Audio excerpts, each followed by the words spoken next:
If you're newer to the channel, you might not know this, but I actually have several other YouTube channels that I make content on, and one of them is Degenerate Plays, where we play through games together. It's a Let's Play channel, kind of an old-fashioned one. I play games with my friend Nate, my wife Jill, my friend T. We have a good time over there, and Nate and I recently finished playing Suicide Squad Kill the Justice League, a game that I'm happy to be done playing. We had a discussion kind of in depth about why this game really didn't work for us, and for a lot of other fans. Why this game fell flat in terms of story, and in terms of several other key departments. I wanted to clip together some of these things and show some gameplay and show some of the scenes that we're talking about to kind of explain our points. And it's kind of a long form video, but it's taken from that Let's Play channel. So if you enjoy this discussion, this is a clipped version of what you would get over there. And the link is in the description below to Degenerate Plays. Hope you have a fantastic day, and I look forward to hearing your comments down below. I don't know of any interest I have in playing this game again. I didn't get into it. No. You know, and I guess and maybe this isn't fair to the game itself, because this is its own thing, and I recognize that, but when I played this game, all I could think about was just, I wish this game was something else. Mm-hmm. You know, I know we've talked about this, so I'm going to try not to get into it, but I wish this game was just a Justice League game, or I wish this game was saving the Justice League, or I wish this game you didn't kill the Justice League, or, you know, whatever. It's just there always was something thinking about of, I wish this was just something else. Yeah. And to me, that's not really that good of a game, you know? I don't think you should feel that when you play a game. Exactly. I mean, I think you could feel things like, I wish this thing was better, like this element. Sure. I don't think you should the entire game be feeling like, I wish this game was fundamentally entirely different. I think at that point, the game just was not for you at all. And I you know, something you said, because I'd actually like to clip this maybe eventually and use this as a video. Something I've wanted to talk about with what you just said. You brought this up. Who was this game for? Right. Like, it's not for Arkham fans because we know it's not. Right. You know what I mean? Like, they didn't like it. Most of them didn't like it. Yeah, so it's like, who is this game for? It's not for Arkham fans, because Arkham fans like single-player, story-driven experiences.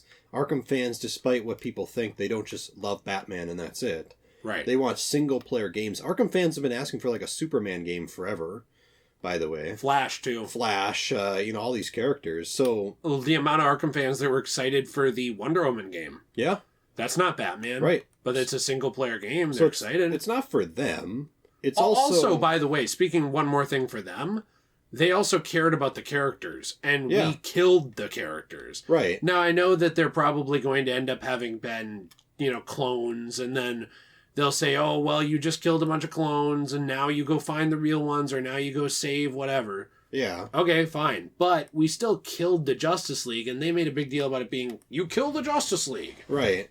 When we're talking about Suicide Squad, I do think that this game had good boss fights, mostly. Sure. It was kind of like a 75% of the boss fights were actually fun to me. Yeah. Maybe a fourth of them were just kind of boring. Like, I thought that Superman was annoying, and I thought that Batman could have been better. Mm-hmm. I thought parts of Batman were cool, you know, where you do the fear toxin and stuff. It feels to me like this game had conflicting visions.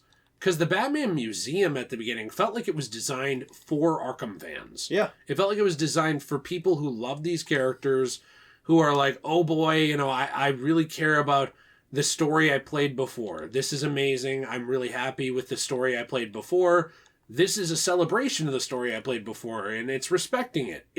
But it's so weird, because then a lot of other parts of the game, to me, felt the opposite. They felt like they were not respecting the story you played before. Mm-hmm. They felt like they were flying in the face of the story you played before.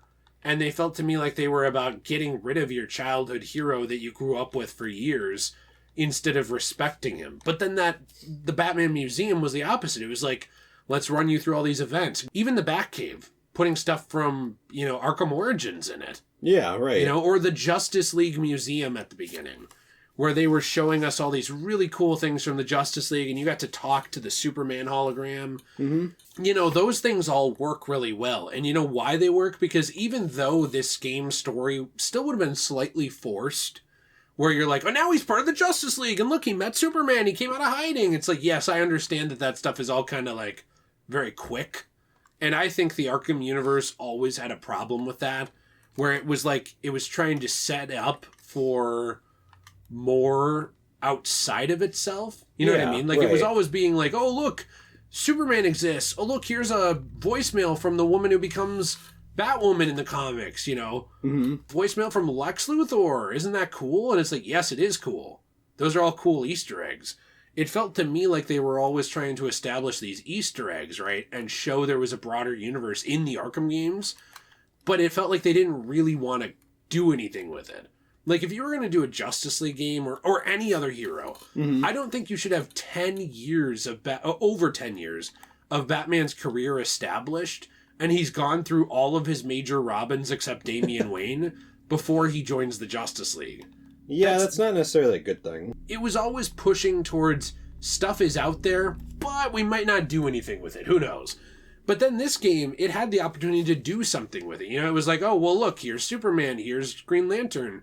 Did you notice how when they introduced those characters in the beginning, they were all very respected, but then it's like, what if we like go and like leave Green Lantern in his underwear? And like, what if Captain Boomerang takes out his wiener to pee on Flash? Yeah, right. That kind of stuff to me, you get what I'm saying? It was like they started respecting the universe, and then it's like at about 2 hours in, they're like, just kidding, blow their heads off. And then pee on their corpse. Right. This game was conflicting to me because, kind of like you said, there were parts of it that I loved, like the Batman experience, for example. Mm-hmm. I play that game, and it looks like the developers put a lot of thought and effort and time into that. And they were like, hey, Batman fans, or Arkham fans, I mean, will love this. Hey, you'll love this game. Look how respectful we are to this. And you and I did love it. And we did. And then we're thinking like, yeah, this is awesome. This is really epic. I love it. And then you get to parts of the game, and I almost picture the developers like laughing in the background. Like, kind of like, haha, you thought that this game would be really respectful, didn't you? Well, don't you want to murder the Justice League? And it's kind of like, who in the world is in charge of DC, or sorry, not DC, WB, that they thought that this is what people wanted to do? I don't think they cared what people wanted. And even if they didn't care, or even if they genuinely thought that this would be something that people would want to do, it doesn't actually make sense, because it's like, think about this for a second. First of all, if you even paid attention to the fans online, you would know that fans for years have been asking about a Justice League game or a Superman game or whatever, right? We've just been asking about this for a long time. Mm-hmm. So why in the world is your first response seeing that and then going, why don't we have a game where you kill the Justice League? Right. So like, why? Where did that thought even come from? So what if they're disrespectful? Fake? What is your thought if they're fake? Because I always see the defense, well, they're probably going to be fake, and then in post-launch content, they're going to reveal that they were fake. If they're fake in this, then I think it's still kind of disrespectful, because then it goes back to the fact where I picture the developers being like, like in the background, as if it was like some dumb gotcha moment. Like a bait and switch. Like a bait and switch. But to be honest with you, I don't care about gotcha moments. I don't care about bait and switches. It's not funny. Mm-hmm. Do you want to know what I want? I want to play as Green Lantern in a video game. That's what I want. Well, I guess all you get Lego, and then they're the right. The one for... I can play Lego Batman too, I guess. Or the surprisingly underrated Green Lantern Rise of the Manhunters. I could play that. But you know what else I want? I want to play as Superman in a good video game. Mm-hmm. I want to play as Batman. I want to play as Wonder Woman. I want to play as these characters. And when we are recording this, by the way, we're post-game and we're walking around the Batcave, which I wanted to show you some stuff in the Batcave. So if you hear us talk about that, I'll try and show some of it, because I'm also going to make this a main channel video. Right. But something I wanted to show you here that they, I guess, went back and changed, people were saying, is the bat suits. So, you know, it's like, and I don't know, my whole point is just, I don't know how out of touch you have to be. Like, you own the rights to a thing that could potentially be the coolest thing of all time. Mm-hmm. And yet you blundered this so hard. It is not challenging to just make a good Justice League video game. Yeah, so here we have the Arkham Asylum suit. They did not put the Origin suit, of course. Here's the armored Arkham Asylum suit. That's really cool. I love that. Unlockable. Yes. Here's the Primary City suit, although it looks a little off. But, like, this is something where, like, well, clearly somebody cared. Yeah, right. Somebody went back and added in these Batman suits. Yeah. You know, like, even after... My foot just popped, like, insanely. Right. Even after all of that work, you know, somebody went back and they put in the Bat suits. There's, like...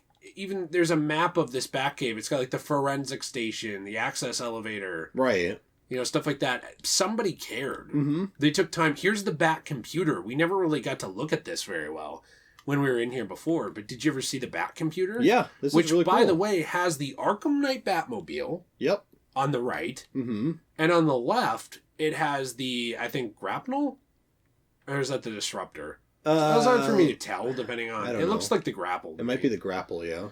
And then, you know, you got the actual thing. Look, here's the Green Lantern, or the Yellow Lantern. Like he was studying. Thing they did.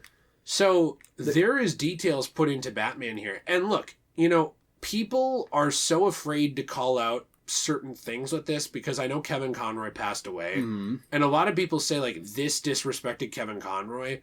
My problem with that statement specifically is he did sign on to do this story. Right. Now, yeah. I don't know if they build it to him as like, hey, and then we'll reveal that you're actually trapped. Because I was reading from leaks that it was like, well, then the normal Batman is trapped in this dimension and you'll go save him or whatever. Yeah, right. I don't know if they showed him that and he was like, oh, cool, like a twist, and did it, or what. I know he had fun playing a evil Batman. Well, that's good. Good for him. And that's good. But... And I think he deserved to take whatever jobs he wanted. Mm-hmm. Sure. But my point is that all of that aside, if Kevin Conroy was still alive, or if Kevin Conroy died, to me, other than being sad that he died, that makes no difference to the disrespect of this story. I never viewed this story, which, by the way, we're now looking at some of the past stuff here, like Mr. Freeze's stuff, Riddler Trophy, you know, like a little... I think the Mad Hatter's book, Black Mask's mask, like they even put in stuff from Arkham Origins here. Yeah. Which is nice. Mm-hmm. I never thought this game was disrespectful to Kevin. I just thought this game was disrespectful to the fans in how it handled the characters, in how it handled their deaths, in how it put you in the driver's seat of killing them. And then it's disrespectful either way. It's either disrespectful in the stance of like, just kidding, F you, it was just a bunch of fakes. You got mad over nothing, you stupid, rageful gamers. Or you did kill them. Yeah. Either way, I think that's a bad story. Mm-hmm. Like, that's a story that's... And Justice League... Did you ever watch the entire DCAMU? Like, with Justice League Dark Apokolips War and stuff? I watched through it all, yeah. And that kills a bunch of characters. It does. And there's a lot of things that are frustrating, but it even ends with hope. Yeah, right. You know? Yeah, because it ends with, like, Flash... You know, kind of being like, well, maybe we should just make a new... Like, let's try and fix this. Yeah, right, exactly. Do let's a try to Flashpoint. fix it, yes. But this doesn't end with any hope. Like, when you end the main story of this game, well, it's not done. Technically, there's going to be all these seasons. Okay, that is the main story. As far as you know, the Justice Leagues are dead. Or the Justice League members, are dead. Not only that, Justice Leagues from other worlds are dead, too.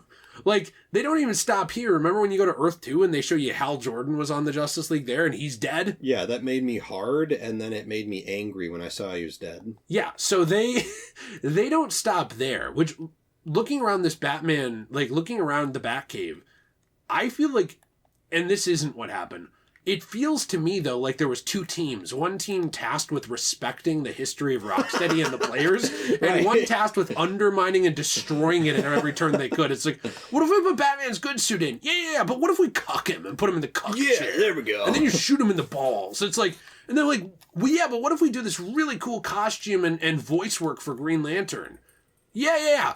But what if we install, like, a weird racial, like, identity, like, subplot? Yeah. Remember this? Remember Yes. where, like, so one of the big things that happens in this game, in the Codex, it says for Green Lantern that he is, and I quote, one of the good ones. Yeah, like, what's the point of this? And it's like, and that was basically something that was always used to refer to like an Uncle Tom type character, like you're a traitor for the white people. Yeah, like you right. turned on your people, and they call him a crooked space cop and all this stuff.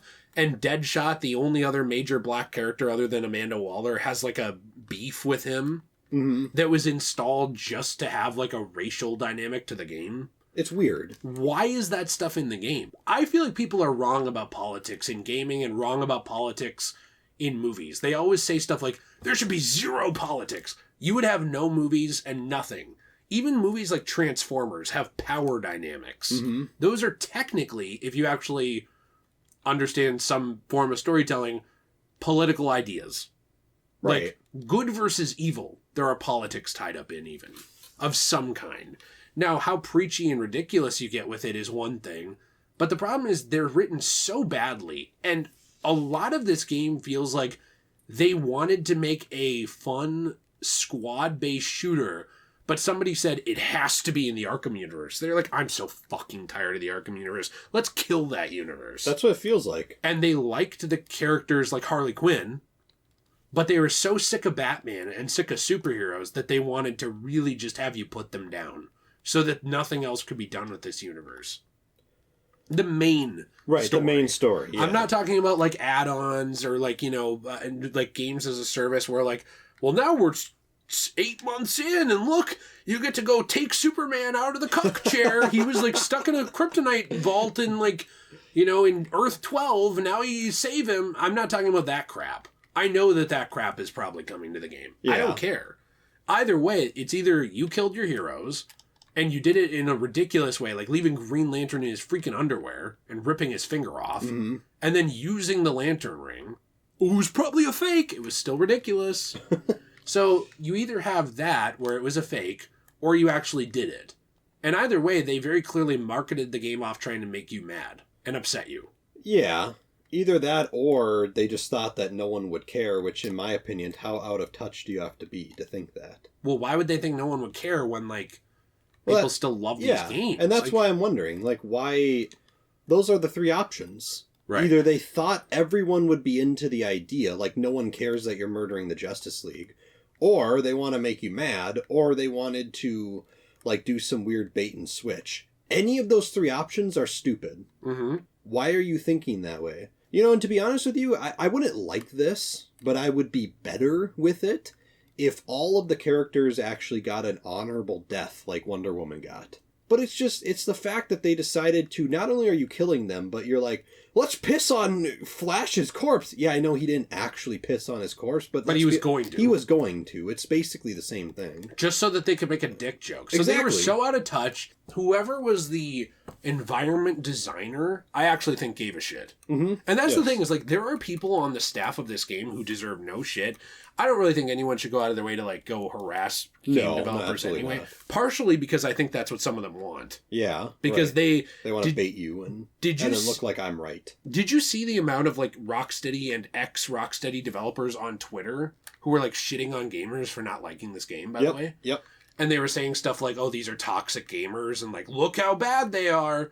And it's like, maybe you just made a bad product, man. And that's the problem with people like this, is it's never I'm at fault. It's always, oh, look at all this criticism. They're just toxic. Right. It's like, no, there is toxic gamers. That is a thing. And there are toxic people in general. But just because people have criticism of your thing doesn't mean you get to deflect it by saying they're toxic. Like all people suck. Right. It's yeah, like, no, it doesn't work that way. Maybe some of them are. But no, that does not mean that this is a good thing. Just like I think there were people on the staff of this game who seem to have cared. Yeah, I do too. Because like the environment designers, when you go in the Batcave, there are elements of Keaton. Yeah. Like elements of like that Gothic style. Yeah. Mixed with the Metropolis style, mixed with Arkham. So like clearly somebody knew their Batman. Yeah. To me, it felt like there were only a few portions of the game that ever had that. And the gameplay, it doesn't carry it. You know what I mean? Like, you can have fun gameplay, and that's great. I actually think the gameplay of this game goes back and forth between mid and really fun. Yeah. Some of the boss fights were really fun. Some of the encounters were really fun. But overall, I thought that it doesn't carry a story that very clearly wanted to piss off its audience. And even if it fixes it, the damage is done. There was something like 300 people playing this game on PC the other day when I checked. Right. 300. How about Pal World? Remember how big Pal World was when this game was coming out? Do. It's not just PC gamers don't game. It's that people didn't want to play this shit. The gameplay was not fun enough to keep people coming back, is my point. Like, the gameplay is okay. It's fine. It's fun. And then they released Season 1, and it was nothing. It was basically a big nothing burger, which you can either pay to get Joker, or you can pay to get this Battle Pass, which, looking at the Battle Pass, is insultingly bad. Yeah, it's not good. There's, like, nothing in the Battle Pass that was good. There was a bunch of tacky costumes, some voice lines, some Lex Bucks. And that's the problem, is they released this stuff, everyone was waiting for Season 1 and the Battle Pass, and then when they saw it, they were like, okay, this is whatever. The game just kind of sucks. Yeah. Like, I'm going to be honest, this game just kind of sucks. Like, I understand there are people out there that like the game. That's fine. You can like literally anything you want. I don't care. Right. But overall, like, this game is just so disappointing to me. Every aspect about this game, I literally look at and say, this could be better. You know, why is this like this? Why is this like that? Yeah. And that's... Even Harley Quinn. Yeah. You know, we've talked about Harley Quinn's design. In the Arkham game, she's, you know, obviously sexy. She's good looking. Yeah. And she's good looking here, too. Mm-hmm. But the difference is that, like, in those, she was, like, you know, she would show it off a little bit, and that was part of her character.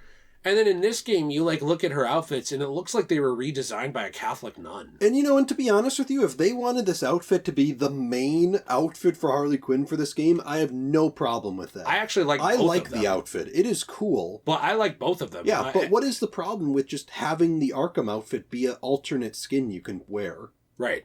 You know what I mean? No. It's not taking away this one.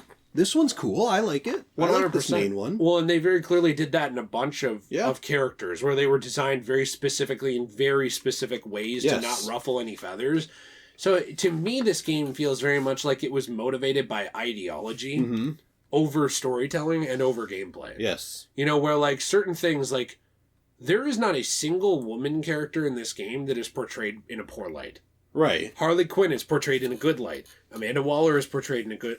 Amanda Waller sucks, but she's still portrayed as, like, doing bad for the greater good. Yep. You know, Wonder Woman is the only member of the Justice League that got a heroic death. Yep. For example, in the base story, I don't care if in 2 years there's 500 additional episodes where you have to kill 32 Brainiacs and somehow they did something else. In the base story... Yeah. All of the main female characters were given good characterizations. Yep. Well, many of the male characters were given poor characterizations. Like Boomerang, for example, is just disgusting. Yep. The one... I don't care if this is bad. The one white guy on the Suicide Squad is given, like, a really disgusting... Like, he's uneducated. He takes his wiener out to pee on people. Like... You know what I mean? He's insecure. I mean, whether it's intentional or not, it's very coincidental. Yeah, and you know, and everybody else gets like a good thing. And like, you know, Deadshot. Oh, he cares about his daughter. Yeah, he was like a hitman, but like he's a good guy at heart, and like he has a code of honor and like but Jon Stewart, a cop? Right. He's part of, like, what's putting people down. He's a crooked space cop. And he's an Uncle Tom, by the way, and we're going to make sure to tell you that in the Codex. Stuff like that. But so much of the story is very clearly influenced by, and I would honestly say so twisted by and mired in this dark ideology of, like, not even just normal liberalism, but, like, cynical... Your heroes are assholes. The police are there to kill you.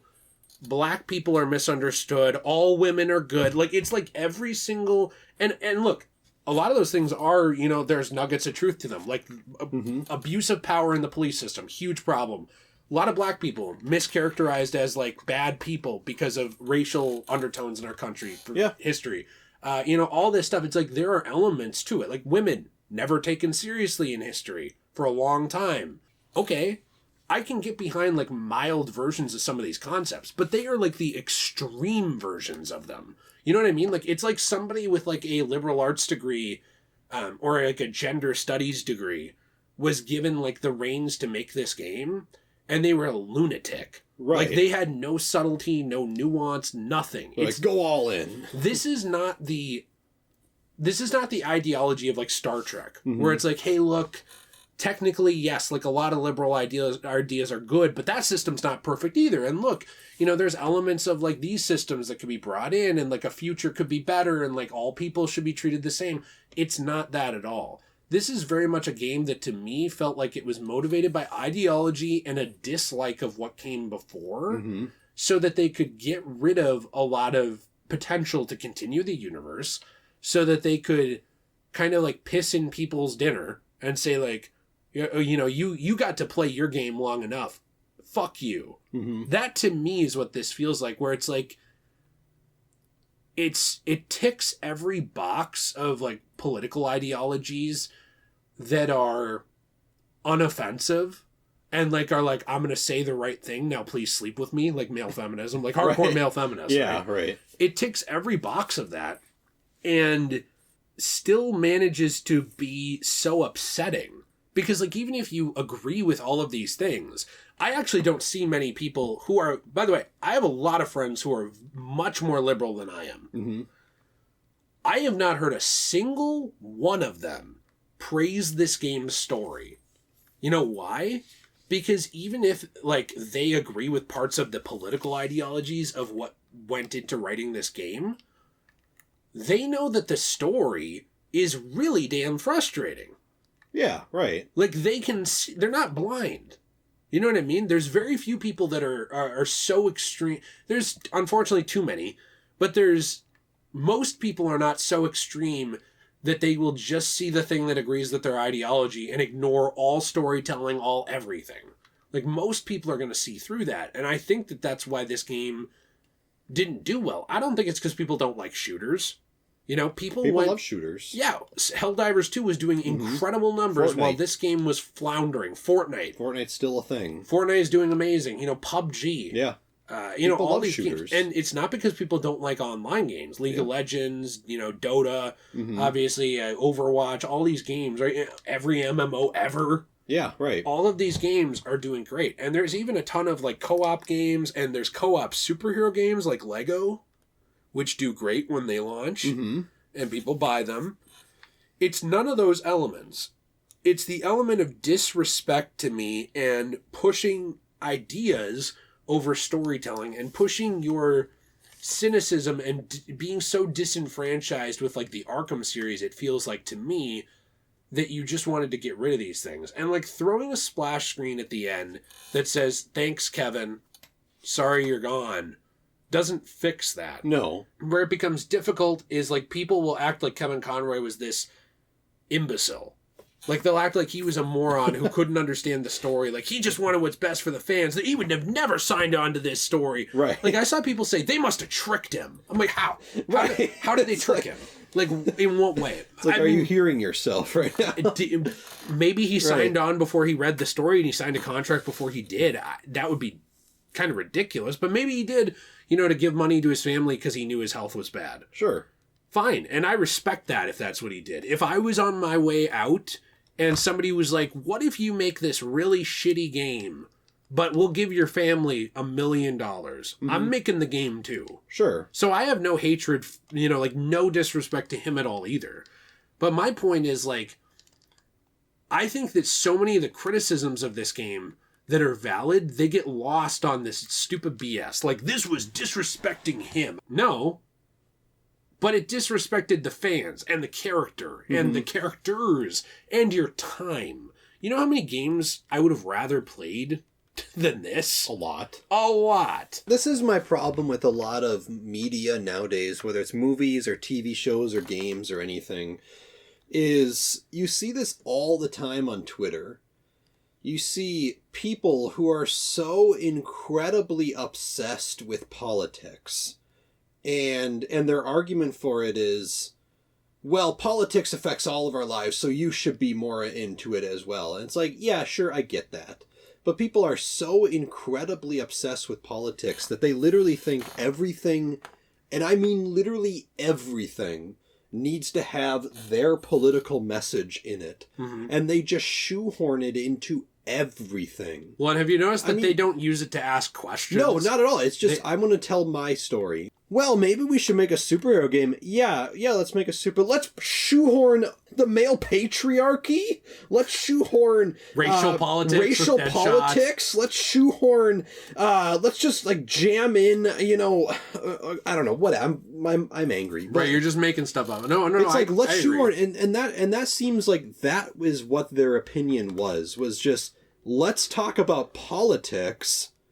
Maybe we'll have it be in the form of a superhero game, though. But I want to talk about politics, and I'm tired of it. Well, what I want, if you're going to do that, like if you're going to have a serious story with like some political ideas, I want you to present the argument. Sure. I want you to center it around the story first. Like, I don't want you to make a Batman game because you want to talk about gender inequality. No. I want you to make it because you want to make a Batman game, and maybe something comes up in it. Sure, and that's fine. And you know what? I actually think that can be very good storytelling. Sure, absolutely. Because you ask questions. Mm-hmm. You actually get into the meat and potatoes of like what it is to be a human. Yeah. Because serious things, unfortunately, are a big part of our lives. And then those things will come up, and you'll think about them, and you'll talk about them, and you'll come to your conclusions. A lot of Star Trek episodes that I always use as an example, there's not always a clear definition at the end of who was right. A lot of times it's asking a question and making you, the viewer, think about it so that you can challenge your views, so that you can think about why you think what you think. And maybe some of those things will change. Maybe they won't. Maybe you'll reinforce your views.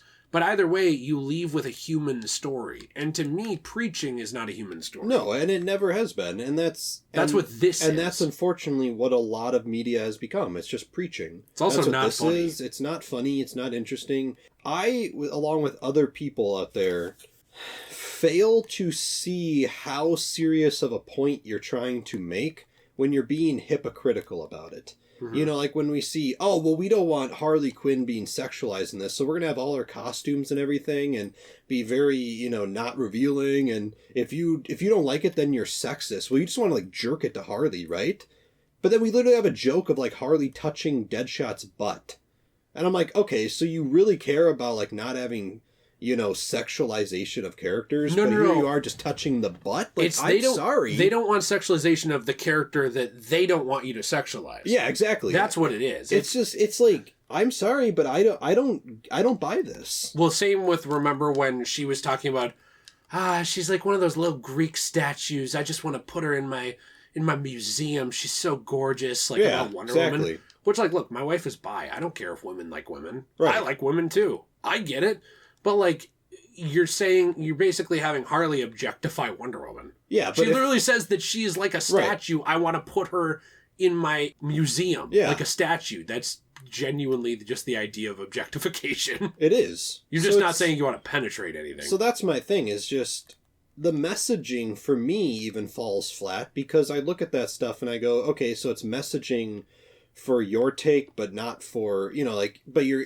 Then literally the next sentence, you're being hypocritical by objectifying or going against your messaging or whatever. Have your cake and eat it too. It's not even like it's good messaging. It's just message, and you can easily pick it apart. It feels like you are trying to say one thing, but you secretly think something else. Like, and you know what I also think it is? I'm going to say, a lot of people in game development are not happy with who they are. No. A lot of them. Now, there are amazing game developers, very talented ones, very beautiful people in game development as well. There's also so many that feel like they don't fit beauty standards. Mm-hmm. So then they start messing with characters who do, because they don't want the character to... They feel inadequate compared to the fictional doll. Yeah, right. Like they see the fiction... Because it's basically what it is. Like, I'm playing with dolls in a dollhouse, basically. Sure. Action figures. So they see the fictional action figure, like Harley Quinn, with... beautiful breasts and like a shapely figure and like a big butt and like all these revealing outfits. And they're like, I'm ugly. Mm-hmm. According to society, I'm ugly. This makes me uncomfortable. It's kind of like when people who are overweight, which I'm overweight, will surround themselves with people who do not make them uncomfortable. They're not going to go hang out with personal fitness trainers. Right. Because they're going to feel like lazy pieces of crap. Exactly. So you don't actually take accountability for like your own shortcomings. Like, you don't take accountability for the fact that maybe I objectify people. You're like, all these gamers do it. You don't take account for like, maybe like if I don't like how I look, maybe I should try a different style of clothing, or I should get a different haircut, or maybe I should try some mascara. Mm-hmm. You know, Right. you don't take accountability for that. You're like, this makes me feel bad. Change everything and everyone in the world around me so that I don't feel bad because I'm uncomfortable. But regardless, what you're doing anyway is making other people uncomfortable. Like Jill, for example, my wife, is like, what's wrong with like the way Harley Quinn looked? I like Harley Quinn. Yeah, you know, she's who like, doesn't? she's like, I find her hot. Yeah. And she was like, I feel like they really toned that down in this game, and that disappointed me. She said, I'm not kidding. She said, as a woman, that disappoints me, because I feel like now if you are a woman and you present yourself hot, like all these people, like not only do you have like the more conservative, like political people who say like, well, you're just a slut, Mm-hmm. but now you also have the other extreme side who says, well, this person's too good looking. She must just be a dumb slut. Right. And like, and so now it's the same thing on both ends, where it's like, so a girl can't present sexually at all and be attractive and still have value. She has to cover up. Like, it's like Protestant Christianity, like all over again. But now it's just both sides saying it. Yeah. And then Right. also she was kind of like, well, also, you know, all the time, like there's all these people talking about like how Harley Quinn is used for the male gaze. And she was like, well, what about people like me who are a woman who like looking at her? Is that the male gaze? Right. And everyone gets quiet around that. Because the exact people who censored Harley Quinn and changed her, like, for her design, would never say anything about, like, bisexual women. Right. Or They would- lesbians. Or they would never say anything negative about it. Mm-hmm. Except that you must be internalized whatever, and then they make a word up. Yeah. That would be it. Like, you're stupid. Like, you've been brainwashed. You know what I mean? That's the other thing that people will say. Like, if you disagree with them and you're Right. the other side, like if if I say something about the Uncle Tom-ification of Deadshot, Mm-hmm. or sorry, not of Deadshot, of Green Lantern, well, I just don't get it. But like if a black person said it, they'd say, you're really buying into this white whatever. You know what I'm saying? Like, there's an answer for everything. Yeah, there's always an excuse. out. There's Yes. always an excuse. Yeah. There's always an out. Like, I'm sure Jill was corrupted by my heterosexuality or something. Right. And that's why she thinks what she did. So my problem with this game is the story is bad. Mm-hmm. It's disrespectful. It's either a bait and switch or it's not, and it's still disrespectful. It's motivated by political ideology at every turn, Mm-hmm. and it's very obvious about it. It doesn't ask human questions. It doesn't get you to come to your own conclusions. It preaches at you, and if you think differently, well, the Rocksteady devs are going to bitch about it on Twitter. You know what I'm saying? Which all just kind of compiles into a list of, this game is bad. Right. I don't know who in the world at Rocksteady looked at this game and said, the fans are going to love this. Right. Which is just, I don't know, that kind of just summarizes my whole point. Like, I don't think they cared. Who is this for? Who did you make this game for? Who in the world said this is good? I'm really bummed out Right. playing this. And I just don't care if I really ever play it again. Yeah, me neither. Me And neither. I wish I did care, because I wanted to like it. Me too. I was excited after Arkham to play the next one, but at this point I don't know.